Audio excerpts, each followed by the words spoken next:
All right.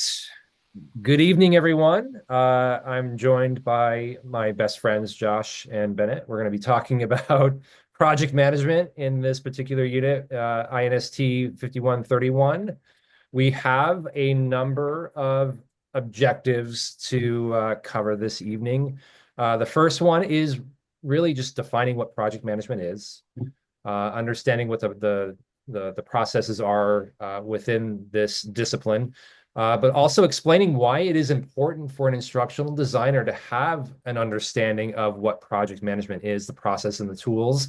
We'll also describe the role that an instructional designer plays within project management, and then wrap things up by talking about project scope, defining what that is, but then explaining what scope creep is and why it is an important concern for any project manager or maybe even any instructional designer. So I am going to pass it off to this first slide talking about what project management is.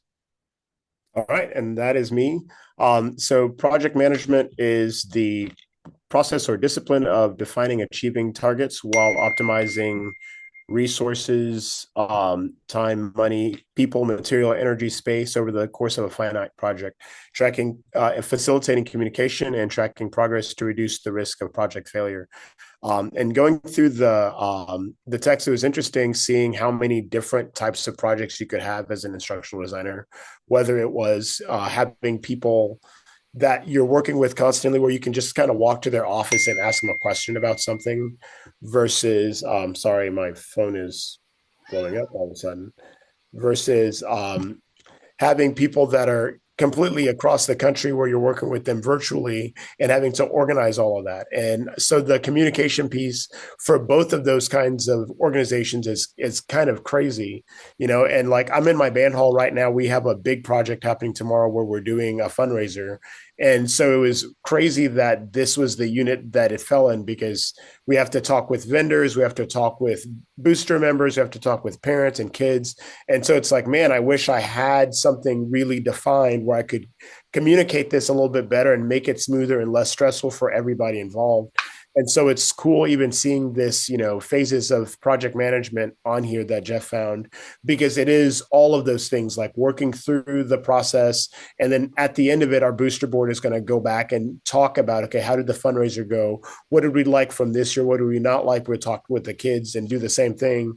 And we have, finite resources where we can't offer the kids too many things to do, but we also can't, because we're trying to raise money for other projects, we can't not invest in the project so that the kids raise more money so we can be able to invest in more things for them. So it's interesting, just kind of working through all of this as well. Let's go to the next slide. So why is it important for an instructional designer to understand the project management processes and sequences and tools? Designers can be on a project. Designers can be project managers. They have the ability to look at the projects on a large scale. They're creating learning experiences that meet the stakeholders' needs while staying in budget and timeline. And they also have to increase understanding of the expectations through a project's life cycle.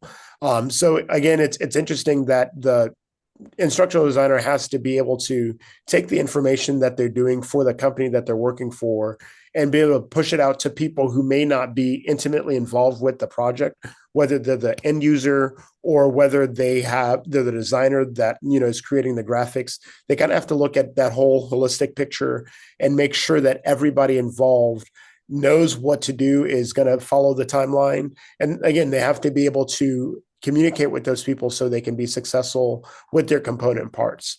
And so here's a project launch that Jeff found for our product. And you can kind of see all of the different assignments that project manager has put there so that everyone can understand how things are going, how things are flowing. And it's one of those things that, doing this fundraiser this week, it's like, okay, I wish I had something that was concrete that could guide me through it, or I could at least put my goals in there. Cause I do have, the way we did it in previous years to kind of guide me, but having something that's just kind of laid out, that's really clear where you can look at that project and say, okay, this is how we're going to push out this product. This is how we're going to push out this training. We still need this video to be recorded. We still need these, forms to be updated so we can put it into the whole product. It's interesting too, in the text they talked about how sometimes it's going to be like a couple weeks versus sometimes it's going to be over the course of a year. And I was like, wow, that's a long time to be communicating with all these people about all of these different things. And I'm sure those designers have multiple projects that they're working on. There's one, maybe they're working on it for a year for this company, but then they have something for another company that they're working on over a couple of weeks. And so just having, being able to look at the scale of the product and being able to push it out so that it meets the goal and meets the project's life cycle, like it says. Yeah, so I think when I was looking at this particular question and sort of thinking through just my experience in this program is that, I have been just laser focused on learning everything I can learn about being an instructional designer. And as great as that is, I think effectiveness as an instructional designer is really contingent on knowing how you fit into the broader process. And so I think it is important, like you said, Bennett, like knowing um, the project management processes and all of the steps, and um, it's going to make you as a instructional designer that much more effective. I guess the other thing I remember from the reading, I think maybe it was from the textbook, is that in some projects, uh, they're going to be small enough where you, as the instructional designer, might also be the project manager. And so I think it kind of lends itself to the next slide that I think Josh is going to talk about. All right, so the role for an instructional designer in any kind of project can be kind of anything. It can be really varied. You can be just an instructional designer, kind of working on your thing, or you can be like kind of like Jeff said, you can be the instructional designer and the project manager, and that role changes a lot throughout the project, each stage of the project, which we kind of saw on that first slide. There's different things going on, and so as a designer or project manager, you have to be able to do multiple things. So at the beginning, um, even just like as a support role, also we're doing that as well. But in the beginning, in the initiation phase, you're communicating with stakeholders. You're making sure that everyone knows what the deliverables are going to be, when they're going to be done, and how long projects are going to take. Then once you get into planning, you're looking at storyboarding and road mapping. And you're looking at things like how much are these things going to cost? What tools and resources do we need? Again, how long is it going to take? And who's responsible for what? I think that that's the most important thing when you're looking at that planning stage, is making sure that everyone knows exactly what they're in charge of and what they need to bring to, let's just say, the next meeting, for example. And then also you're going to start meeting with your subject matter experts, getting to know them and getting to know what they need from you.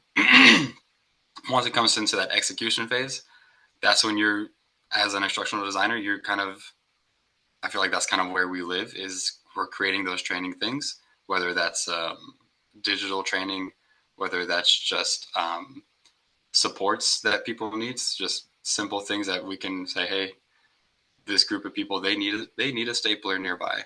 Let's get them one of those. Like, it can be simple. It doesn't have to be complicated. But then monitoring also, we got to track performance in some kind of way, because we're doing a project. We need to know if we're succeeding in our project. And then as we're tracking that performance, if it's going well, excuse me, what adjustments could be made to make it better? If it's not going well, which hopefully is not the case, where is it not going well and what things need to be adjusted and fixed? And then at the end of that, the close of the project, you need to look at how did it go? What things were successful in the project? What things were unsuccessful? So kind of as I was looking at this and learning more about project management, because I hadn't really ever thought of it before, it made me think of, okay, do I ever do this in my life?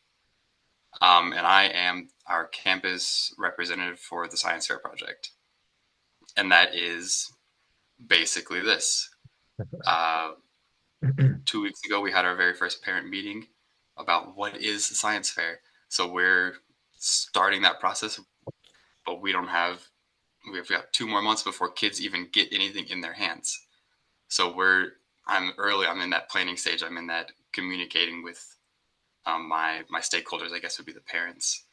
And so I can see that I'm building towards these things without having really known what they were. Yeah, I think there is I mean, I don't know if it's just intuitive or I guess what I've recognized is that maybe even like the scale of the project is going to sort of dictate like how much depth you go into a lot of these different phases. Yeah, I Um, think that's a really good point because for us, yeah, go ahead. our science fair group is me and one other person. So we don't really like on that last slide we had all the timelines and all the scheduling things. That's not what we have. I just send a text like, "Hey, can you do this for me?" It's like, "Yeah, sure." So it's very Yeah, you don't need a Gantt chart necessarily yeah, for. it's a very informal process, and I think that that works for smaller things.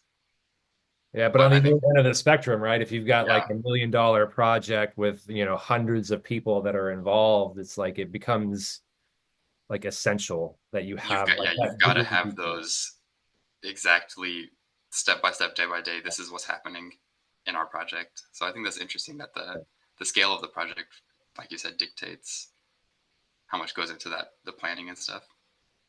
Okay, so we are going to wrap up by talking about project scope and then more specifically scope creep. And so, just to define what project scope is, this is really just the extent of what the project is going to produce and what work is needed to produce it. Now, once that's defined, I think we've all been in scenarios where, we had an idea of what we were trying to accomplish, but once things get started, maybe shifting priorities come into play, or just different ideas come up that weren't there at the beginning of the project.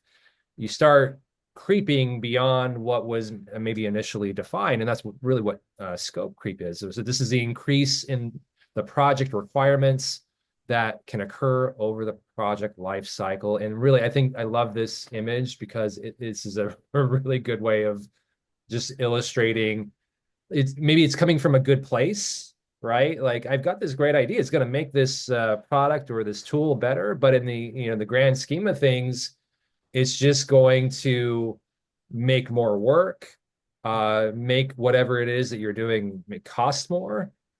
And so there are, I think if you were to Google the causes of scope creep, you're going to come up with, 5 reasons, 7 reasons, all across the spectrum. But just for the sake of this conversation, just narrowing it down to four, the four main causes of scope creep that I came across were just having just a poorly defined project scope from the beginning, right? So I guess one way to avoid scope creep is being very, very clear with what it is that is in scope of your project and what is out of scope of your project.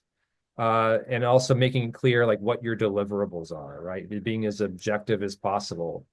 Another cause of scope creep is just poor project management processes. And so, as you know, in previous slides, I've talked about the different phases and sort of the different tasks within each of those phases. If you're not um, doing those steps or completing those steps with fidelity, I think we can all just anticipate how the whole system is going to break down and just cause things to be dragged out. I think we've talked about this already, the importance of communication, stakeholder and communication in particular, just letting the people, well, first of all, identifying everybody who is going to be necessary to have their input on a project. That's important from the outset. But then as you go through the project, making sure you're updating those people all along the way with communication. Because as you go through your project, you might come across instances where changes need to be made, right? And so that's what leads to this last cause of scope creep is not having a system to manage changes, right? So when somebody does bring up an idea, having a system to determine whether or not that idea is feasible, is it going to add value? How are you documenting these potential changes? All of that is going to be important to helping manage scope creep. And so the reason why I wanted to talk about this is because recently in my position, I was involved in a project to try to streamline a process to invalidate exams that students submit in our program, right? So it's a totally online program. So when students complete an exam, they're logging into a platform, they're being videoed, they're being recorded. And so maybe they're being academically dishonest using their phone during their exam, right? So we have a system to cancel those tests out. Our old system, it took from start to finish anywhere from 4 to 7 days, right? Between when an instructor notified us that there was an issue to the point where the administrator uh, um, canceled the exam or invalidated the exam. And so my project was to try to use a Microsoft form, a Power Automate workflow to streamline that process and really shrink the time from, let's just say, 7 days down to potentially just 24 hours, right? And so once this project was really at the finish line, I had an administrator come up and say, like, could we add this feature to this form? Right? Could we also include our credit by exam program to this form to invalidate exams? And I was like, no, we can't. I mean, it's technically possible, but that's out of our scope. I said it a lot nicer than that, but like that was what the conversation in my mind of thinking about all of this. Like, yes, that is a feature we could add, but it's outside of our scope and it is really not worth exploring. Here is another way we could actually tackle that problem, right? And so I think it's really important to be mindful of the importance of scope and being firm, I guess, in uh, when somebody does come up to you and say, like, I've got a great idea. What if we could do this? Being clear about what the limitations of that are or the implications of that are. Yep. So I don't know if any of you have been in a similar situation where projects have gotten out of control like that, but that was something that was happening to me like literally within the last 2 weeks. So very top of mind. Yeah. I like that the definition includes that it's finite because that helps you kind of work with some of these scope creep concerns because you do have a deadline. And if it was just kind of rolling, then you'd probably would have been more willing to say, okay, let's see what we can do here. But you're changing the processes for a organization that's online. You guys meet, in person, sporadically, but so it just creates other issues when someone's communicating to you online that they want to throw this thing in there, and then you have to kind of go through and make sure it meets their specifications. So I think, yeah, it's great that you were able to kind of stand your ground a little bit and say, no, we don't want to change this too much. Yeah. Yeah. Well, I think that is the end of our discussion. So thank you for joining me this evening. It was a great talk. We'll Yeah. do it again soon, hopefully. Yeah. Yeah. Thanks, guys. All right. Have a good evening. You too.